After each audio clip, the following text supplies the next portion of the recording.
சரித்திரத்தின் பக்கங்களை புரட்டினால் 2 கரிகால் சோழர்கள் நம் கண்முன் வருவார்கள். அதே வேளையில் சில வரலாற்று ஆசிரியர்கள் இருவர் அல்ல, இருவரும் ஒருவரே என்று கூறுவதும் உண்டு. ஆனால் இவர்கள் வாழ்ந்த காலகட்டத்தையும் நடந்த சரித்திர நிகழ்வுகளையும் கூர்ந்து கவனித்தால் இந்த கூற்று மாறுபடும். உதாரணத்திற்கு, முதலாம் கரிகாலன் வாழ்ந்த காலகட்டம் கிமு 2ஆம் நூற்றாண்டு, அதாவது கிறிஸ்துவுக்கு முன். சரித்திர நிகழ்வுகளில் மிகப்பெரிய நிகழ்வு வெள்ளிப்போர். அது நடந்த காலகட்டமும் இதுவே.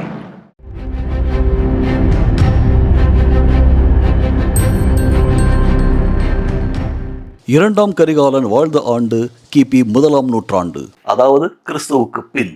காலத்தை வென்ற கல்லணை கட்டப்பட்டதும் இதே காலகட்டத்தில்தான்.